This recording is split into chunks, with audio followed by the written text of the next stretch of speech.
and converse and interact with students of her caliber at every grade level. All of these things in turn broaden her education to a level that we know helps prepare her for her future. It is so beneficial to her overall well-being. All children should be given the opportunity to feel that sense of belonging. She can't attain that in her regular education classroom, not because of her regular education teacher, but because classmates are not at the level of thinking that she's at, and they don't understand her. I'm not in any way saying that my child is better than another. I am simply stating the facts. Mrs. Molesky has really done a fine job at allowing my child to embrace her giftedness, whether it is learning Mandarin Chinese or working with others or by herself on individual assignments. She really enjoys learning how to make and present a community project PowerPoint presentation. The opportunity to present this project has shown her how to convey her thoughts in a way that she wouldn't have otherwise known how, including public speaking skills. The educational field trips to the Franklin Institute and Camden Aquarium have been beneficial as well, and we cannot forget the elementary plays that benefit all of the participants. These series of events would not have been happened as they did if it weren't for Mrs. Molesky. Last month at the monthly meeting, you have seen firsthand at how well the gifted education teachers have helped these select few. Those speakers were so eloquent and passionate about saving their teachers because they are all a family, a tight-knit family within the Haven family. They came up with some great ideas. They are ambitious and innovative in our future, and we owe it to them to come up with solutions, to stand together and to come up with real solutions. Yes, we are a generation of excess, so we definitely need to trim the fat, but we don't need to do it at the expense of teachers and our children. Mrs. Molesky and Mrs. Yingling are by far some of the most passionate and creative educators, along with most of our teachers. They are fighting for our children's education, and we have to join them in the ongoing battle, the ongoing assault on education. Without them, our children will be deeply hurt. I understand that it might be a valuable lesson, that sometimes no matter what, no matter how hard we work, that sometimes bad things happen, but we cannot give up on them. We cannot be ignorant anymore and wait for someone else to come along and fix things. If there isn't a committee already in place, there needs to be a problem-solving committee. This committee would be a collaborative approach to solve our problems. There would be a representative from every department of each school, from administration to faculty and staff to aides, to parents to community members. They need to come up with ways in which to cut costs without sacrificing jobs, programs, and education. This committee needs to be voluntary without compensation, otherwise it defeats the purpose. My husband is on the committee at work and has helped in saving his company. He works for potentially tens of thousands of dollars this year alone. Like I said before, I am not professionally involved in the educational process within the district. I can only offer ideas based on what I see as a parent and a taxpayer. The following are some ideas in which to cut costs. Greatly diminish or eliminate monetary compensation for coaches. If they truly love the sport, then they will continue to coach. I understand they spend a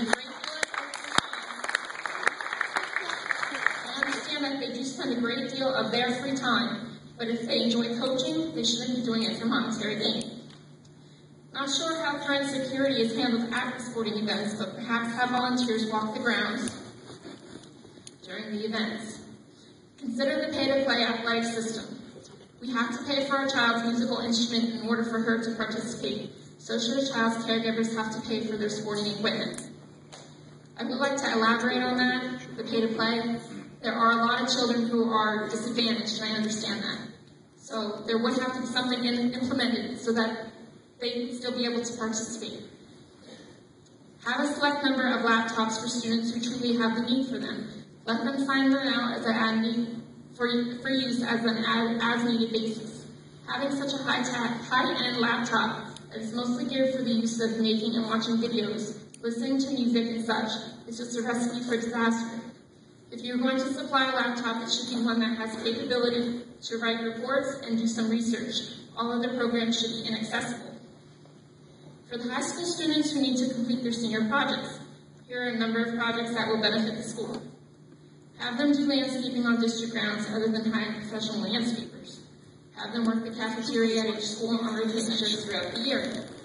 Have them, or the both students, repair or construct different projects within the district on an as-needed basis instead of hiring professionals. This one's a little bit, but it could go a long way. Collect aluminum cans. Have a few dumpsters or bins located on school grounds that would be for the collection of aluminum cans. cycle them for cash. Have a Chinese auction twice a year or another fundraiser. The PTO can continue to have their auction for the students, and the other fundraiser can go toward any deficit. Consider a 4-day school week. It isn't something anyone would want, but it would help decrease expenses considerably. Install LED light bulbs, water-saving faucets, and unplug all electrical devices when not in use. Slightly raise the taxes. Even though everyone is experiencing increases in everything, I wouldn't mind spending a little more as long as I knew my children are getting the education they deserve. Another one is tax renters as well as homeowners. By taxing everyone who lives in the district, instead of just property owners, we would have a significant increase in revenue. The following should not be taken the wrong way. I'm in no way trying to disrespect anyone or trying to get out of line, but I feel this needs to be said. Now, the following statement is hearsay, but I'm sure I can prove it if it's true, but I heard it from a number of sources who are not my child's teachers. So please don't think that one of my child's teachers told me this because they didn't. It is to my understanding the teachers took a percentage cut to their salary last year to avoid the furloughs. Maybe this year the administration can take a percentage cut to their salary. I understand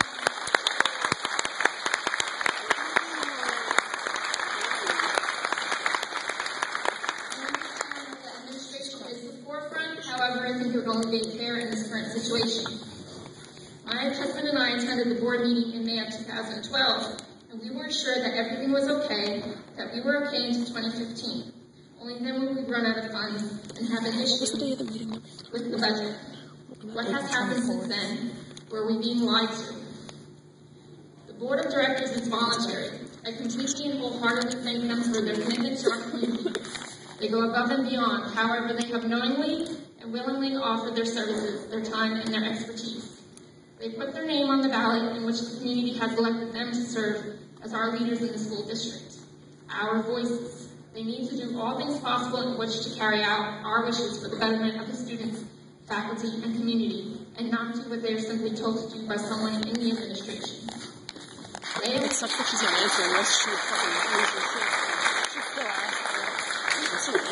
along with all of us, need to do what is right. We all need to be involved and conscious of our decisions. We need to work together, not against each other. No one else is going to help us. The state and federal government isn't able to help us because of their own agendas. We are on our own. We always have been on our own, and we should never, ever should have been hoping and looking for a handout or help from anyone because we knew it was going to come down to this someday. Bottom line, spend less than what you bring in. I know that is sometimes very hard to do. However, we should spend a lot of money on the digital sign and administrative addition that was unnecessary, and now when we need the money to keep people employed and children educated, the money simply isn't there.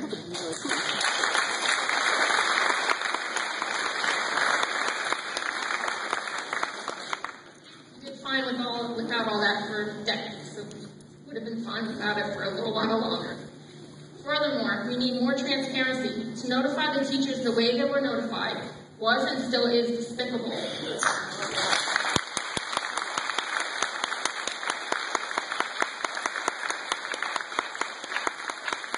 However, if the teachers weren't notified when they were, and the furloughs were never brought to light, then we, the public, would never have known what was taking place. There are and still a great deal of citizens who don't know the current state of affairs. In conclusion, my husband and I are willing to work with the school district to come up with ways to help save our district's money. We want to help in any way that we can to save our children's educational future. We all need to come together and save all of our teachers and staff. Please work with us to ensure the standards we currently have in place remain in place. Thank you for taking the time to read this letter. I wholeheartedly want what is best for everyone involved. Let us all move forward together and restore the trust we once had in each other and keep our Haven pride alive. Let quality and doors stand for something and be a reality, not just a slogan. I'm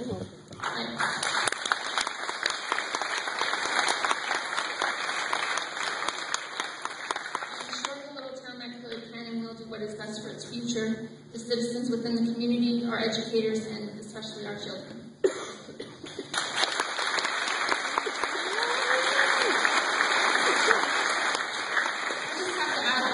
When the question was brought up to Mrs. Felker regarding what the student had asked about greatest accomplishments versus conversely the other way, I thought that was a very fair question because if you are in a job interview, they want to know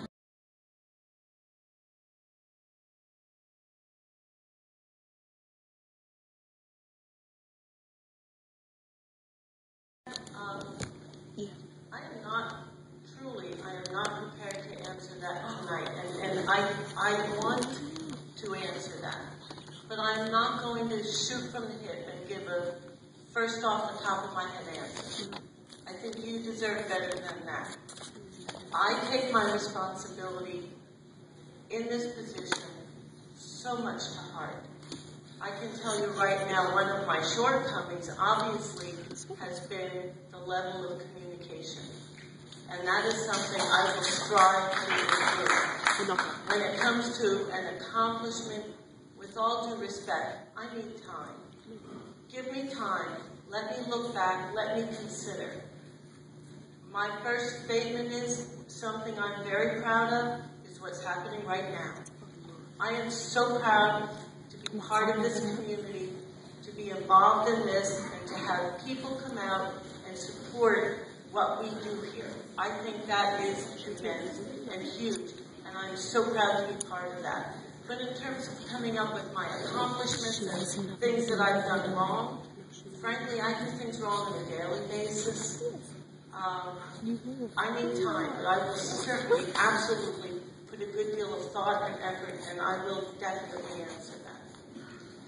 Thank you. I don't want to take any more time. I just want to thank everyone for coming out tonight. I wish there was more community involvement as far as the support that came out for our teachers. It's actually disheartening to see that everyone that's not here tonight, they might have had a prior engagement, but most of it is ignorance. So hopefully we can communicate with them, and hopefully we can get everyone on the same page. Regarding the problem-solving committee, I think every business, everything should have every kind of. We have it at home. We have a problem at home. We all work together and we try and figure something out. I think like I said, the administration, to the educators, the community, it has to be all those levels, because obviously electing someone to be on the board isn't enough. So we have to work together and come up with ways to really make a difference. Thank you.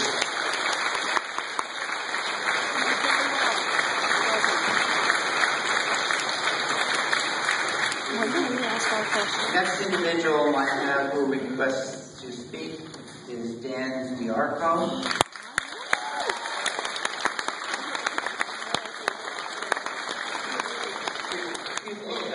Sir, excuse me. With all due respect, would you please remove your cap? I did when I said the pledge. Pardon me? I did when I said the pledge. I know, but you're in a public school building. I gave up my time from coaching my kids because I am voluntary. But at your request, I was showing you my... Thank you, I appreciate that. I truly do. Thank you. Well, first of all, I only got up last time because I was compelled to do so by the kids. I told y'all I try to follow in a little bit here. I have been trying to learn a little bit as time went on, and I've learned some things. I don't think I've learned enough, though, from you guys. I mean, it was an okay budget. I'm not a big numbers guy, but I wonder where's the real information? Where's all the details that people who know math can actually look at? Is there something that was supposed to be published before tonight? I thought the library and whatnot would have a detailed budget. That's a tentative budget. But you don't have a proposal. You're going to pass it, and then you're going to show us what we have for those details on. The tentative budget will be passed on May 20th, and it will be on display and on the website for 30 days. Okay. And as a comment on the 70% you had mentioned, one of the questions I wanted to ask during your speech, your presentation was, does it line up with everybody else? You did say the 70% is a target.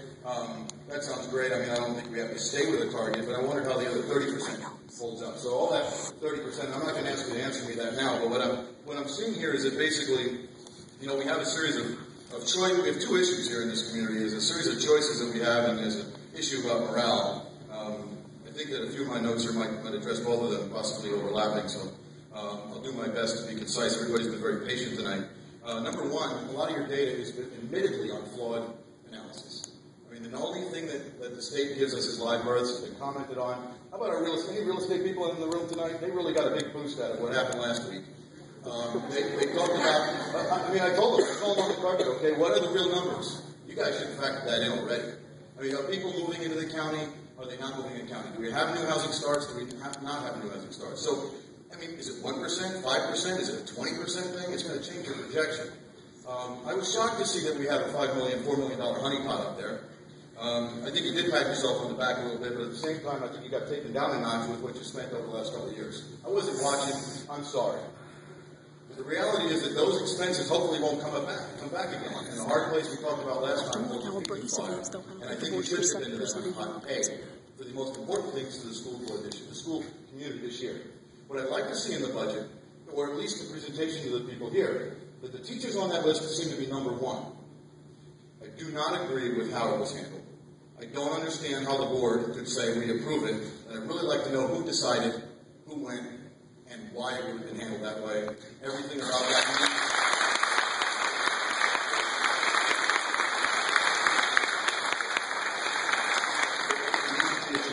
And I think there's satisfaction, okay? The satisfaction that the community deserves on that level. And Speaker Boehner said it very well today. I'm not going to quote him. But if you follow the news, you'll know what I'm talking about. There's sound bites all over the place. This is a serious infraction, in my opinion. There is another issue. I got up here and spoke because of the compelling speeches that were given. Well, apparently somebody else felt compelled. Somebody else felt compelled to bring those students in after that meeting. And I'd like to know if the board authorized and instructed any administration.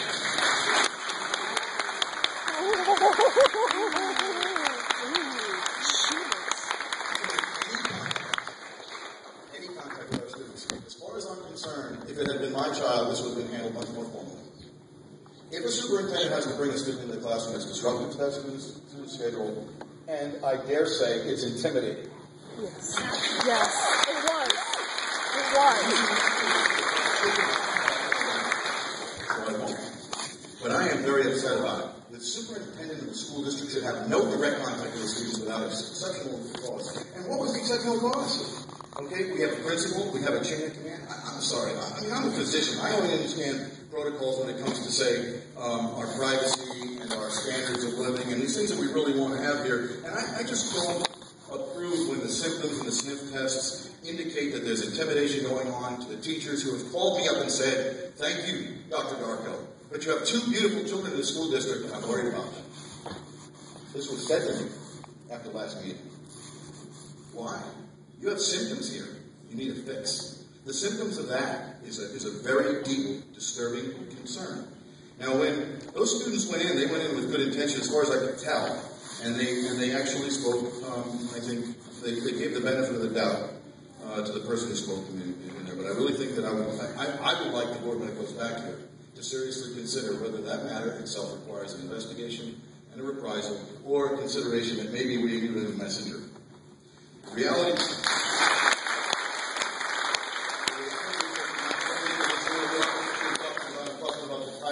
And how it was handled. I have no personal axe to grind. I don't even know who's in favor, who hired who, whatever. But if this is the hired arm of the school board, and the school board doesn't know those things, then it has to type it up and fix it. So, we have some concerns. I have some concerns about the budget, and I just wanted to say that when you look at the situation here, you've obviously told us that we're all the same here. We're all the same in these other communities. We have the same pressures, but we're not the same in how we deal with it. We have some choices that we can choose. For instance, and I just wanted to find where I wrote these notes, because as the students were talking, I once again got excited. You basically hear them investing. I mean, we have great students, we have great teachers, we have a terrific community, which is represented by this board. You're a sample of this community. And I am pretty motivated and optimistic that there is a will, and just trying to find a way. Can I assume that when you look at these expenditures that are not fixed, because you obviously have a lot that you can't help. You have some that you can, you've matched them on the board. Are you looking to save those teachers? Can I assume that that's a priority? Because I didn't get a feel for what the priority would be. When I saw 300 to 500,000, my first thing is, okay, fundraising, benefactors, and petition over the next 5 years, which is what the shortfall really is, in terms of our expenditures, to get more natural gas taxes, and to get the casino money where we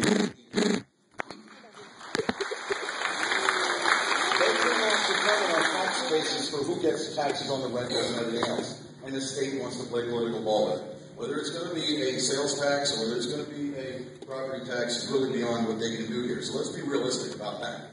On the other hand, I think that the flawed numbers project a bigger loss than we're going to have. If we can find out who's really coming into the community, we might be able to make that projection a little less painful. I don't want to play with a lot of ifs. But if we spent too much money in the past, then maybe we won't spend so much in the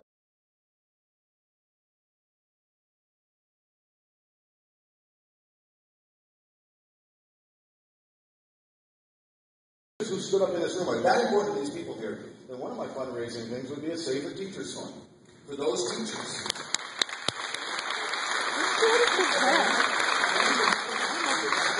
We should hear a priority, and we heard it loud and clear, and honor that priority. I know you've got a lot of money in it. I watched the numbers, scratching my head, hearing people, I'm saying, well, that's no starter, that's not going to help. They made great points about whether we're going to save money and pay more money later. So we do have a bit of an accountability problem because this is a summary of the last couple of years. So when we talk about we have the same situation as everybody else, but we have the different choices, the comments that the students made me realize that where basically you're trying to keep the honeypot and save things, which is important, they're looking to invest in their own futures.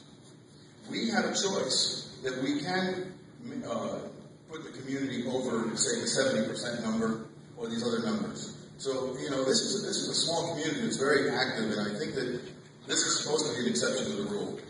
You have an opportunity to do it. What I'd like you to do is take what I call in studying for medical school the black highlighter. Cross out what you don't need to know. So out of your budget drop, cross off the teachers. Tell us how much you need. We will do our part to try to get you. But in the meantime, get rid of the honey pot, spend what you got to spend, and we'll work on the rest of it for next year. I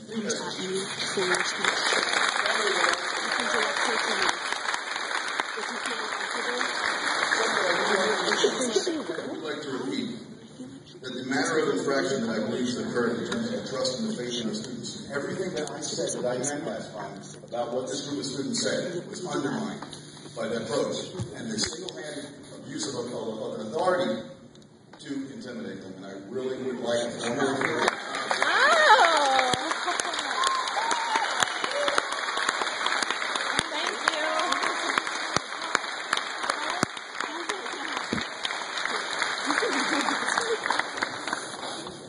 The next individual, and I'm not sure I can read your writing. Is it Don't Christy? I get an apology?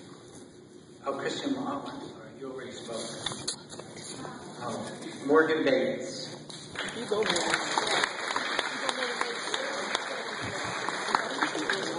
Where's my apology? For her bringing us in and intimidating us. Where's my apology? My name is Morgan Bates. I'm a junior at Schuylkill Haven High School.